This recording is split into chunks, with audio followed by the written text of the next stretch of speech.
धम्मपद गाथा क्रमांक 244 और 245। ये धम्मपद के दो गाथा की देशना तथागत भगवान बुद्ध ने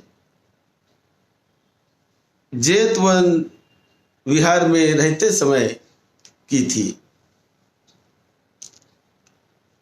आज दिनांक 23 अक्टूबर 2020 ये दो धम्मपद की गाथा आती है। सुजीवं अहिरिकेन काकसूरेण धंसिना पखंदिना पगभ्येन संकीलिठेन जीवितं।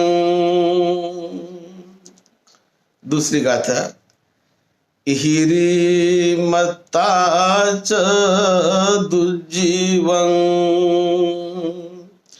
नित्यं शुचि गवेशिना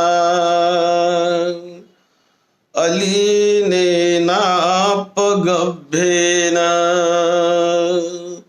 शुद्धा जीवेन पश्यता शुद्धा जीवेन पश्यताति।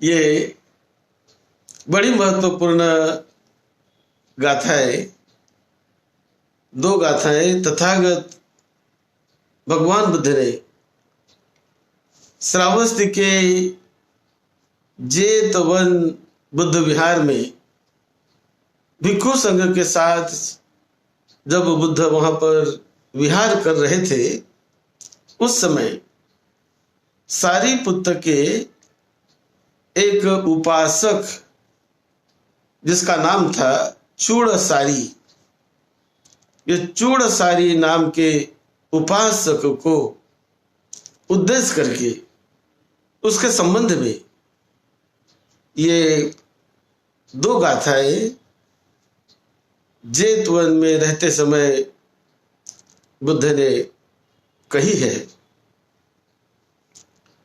चूड़सारी नाम का एक उपासक, वो अर्हत सारीपुत्र का शिष्य था और अर्हत सारीपुत्र का शिष्य होने से उसका एक बड़ा नाम भी था जहां वहां। तो एक दिन ये चूड़सारी ने एक दिन कोई वैद्य कर्म कर लिया और ये कर्म करके, ये कार्य करके किसी भले परिवार के यहाँ उन्होंने बड़ा रुचिकर और स्निग्ध बहुत अच्छा भोजन उसे मिल गया। तो उसने बहुत अच्छा भोजन किसी परिवार के यहाँ से पा लिया और वो पाने के बाद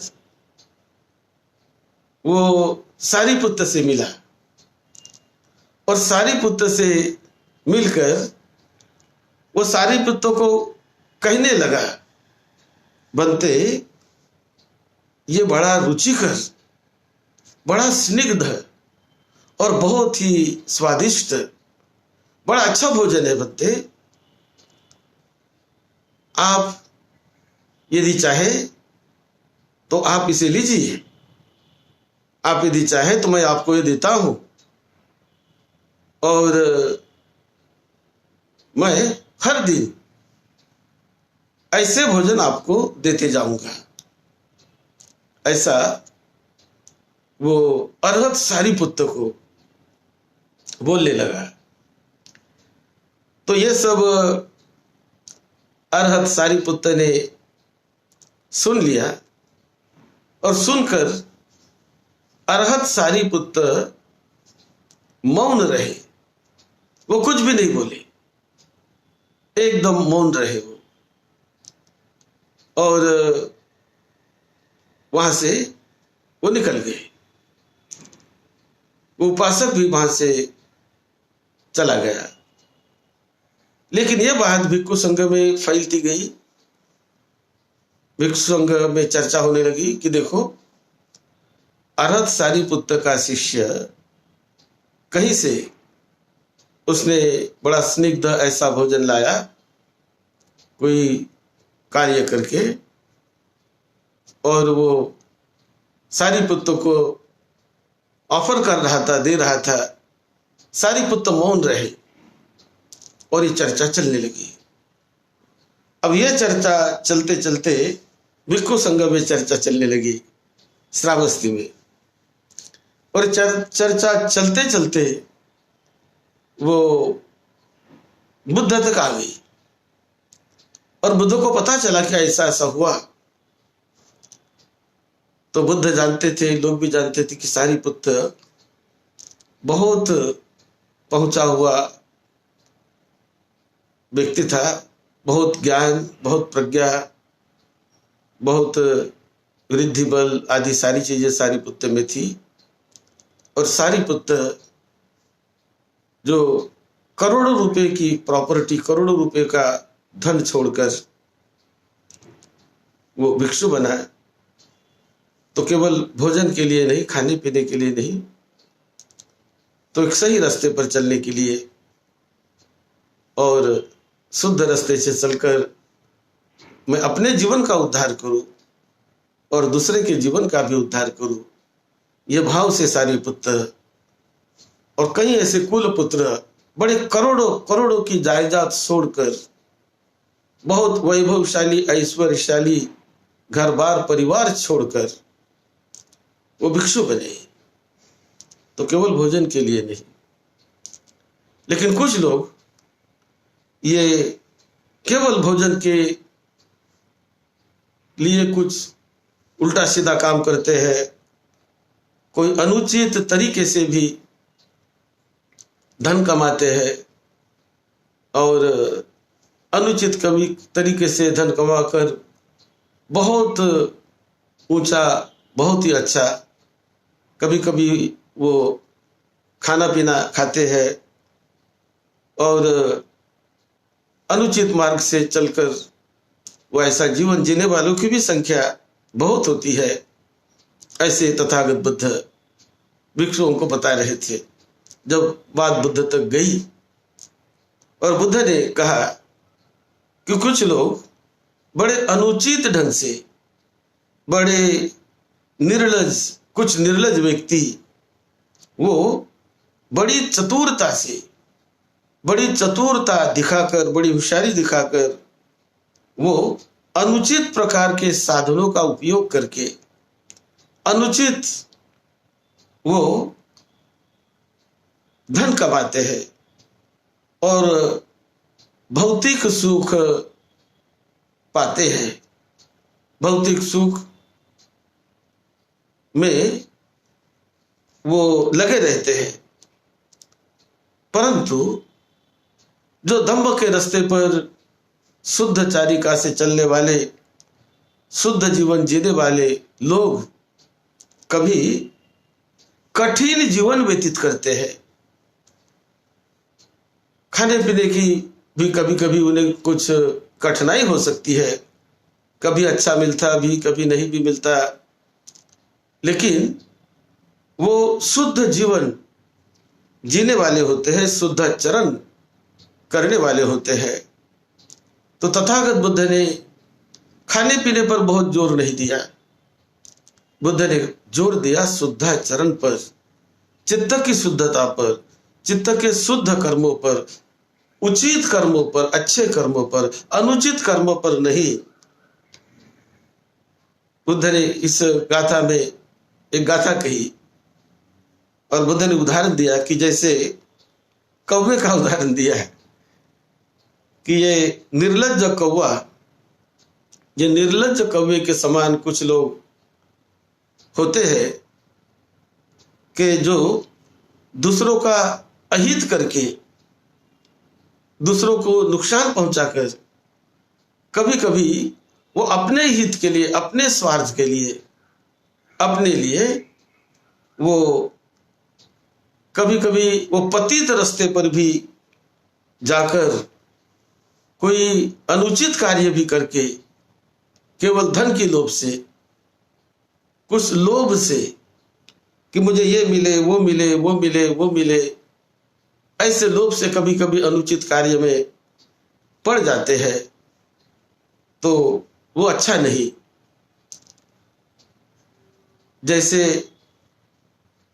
कौवा, कभी कभी कौवे के बारे में बुद्ध ने यहाँ कहा कि कोई हठी कौवा होता है, यह बड़ा चालाक और हठी कौवा, वो किसी भले आदमी के घर के दीवार पर बैठता है और उनका ध्यान होता है उन्होंने क्या बनाया, क्या पकाया, और उसकी तरफ उसका ध्यान होता है।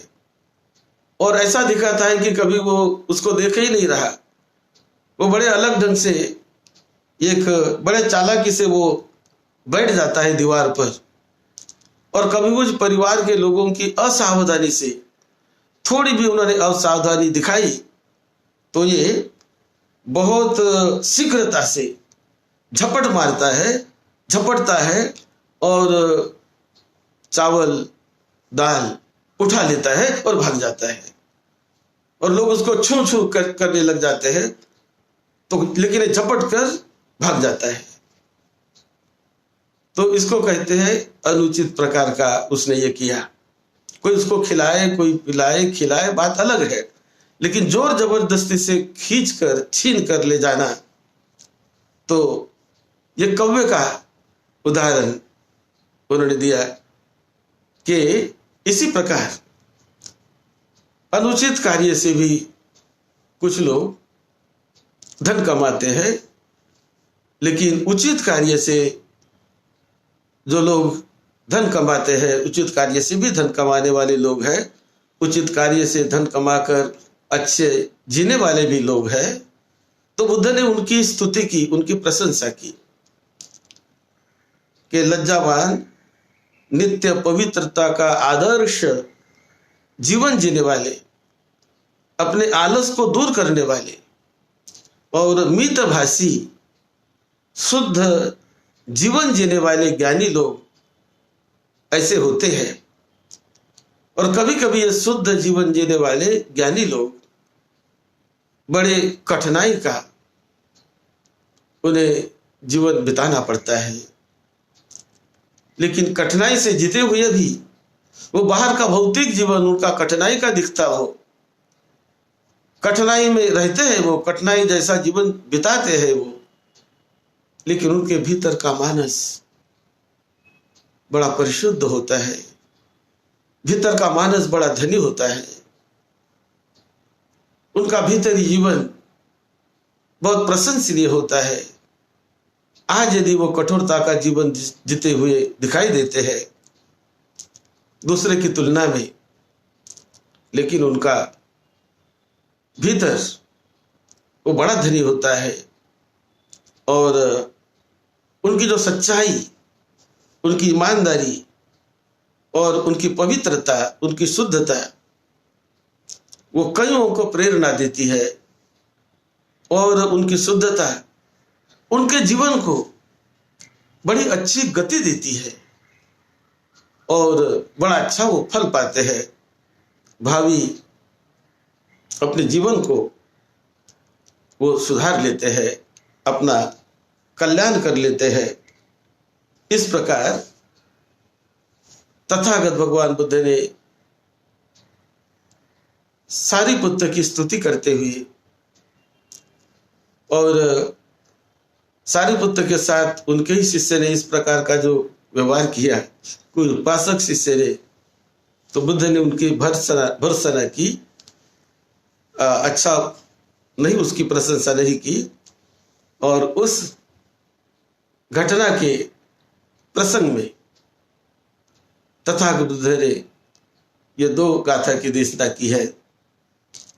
सुजीवं अहिरी केन काक सुरेन धनसिना पखंदिता पगभ्येन संखिलिठ्ठेन जीवितं हिरिमत्ता च दुर्जीवं नित्यं शुचि गवेशिना अली नेना पगभ्येन शुद्धा जीवेन पश्यता।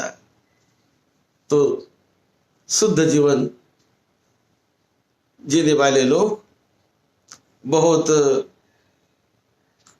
विचार पूर्वक, प्रज्ञा पूर्वक अपना वो जीवन शुद्धता से जीते हैं। बाहर के चकाचौंध में वो नहीं पड़ते।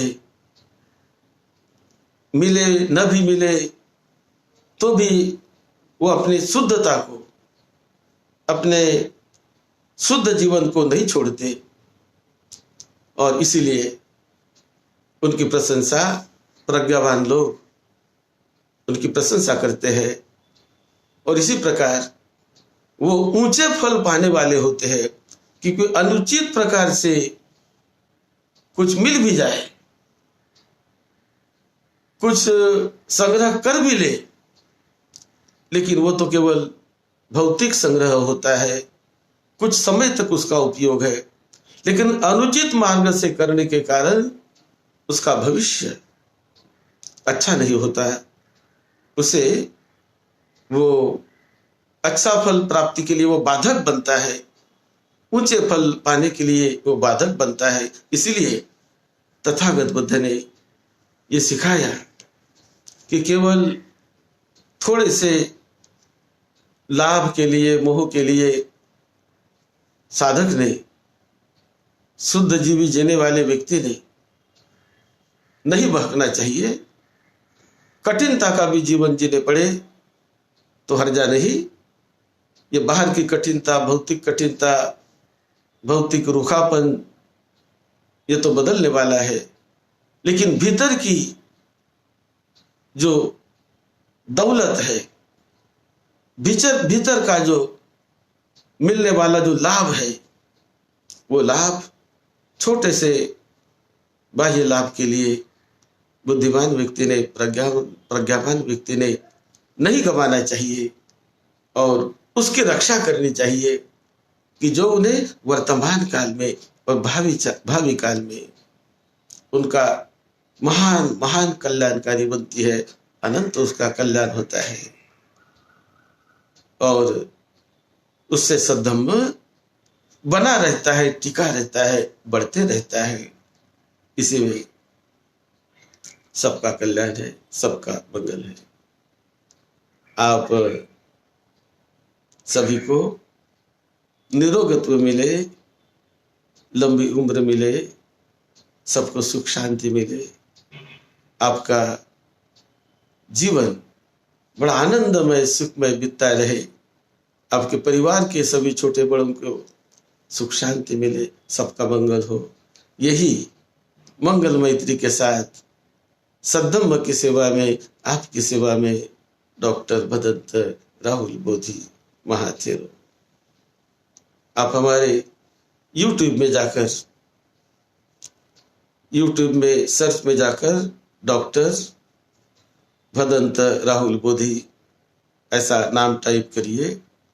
बहुत सारे बड़े दूर में ओरिजिनल तथागत बुद्ध के प्रवचन वहां पर हमने संग्रहित किए हैं, रिकॉर्ड करके रखे हैं। बुद्ध वाणी जो उद्धार करती है मनुष्य जीवन का, तो उसे सुनिए। पुराने बहुत सारे पुराने भी है, 1-2 महीने के, 4 महीने के पुराने, उन्हें भी सुनिए। एक बार नहीं, बार बार सुनिए और लोगों को भी शेयर करिए, सब्सक्राइब भी करिए और धम्मों को मजबूत करने के लिए आप सब सब्सक्राइब करिए, शेयर भी करिए और अपने जीवन में उसका लाभ पाए। आप सबका मंगल हो, सबका मंगल हो।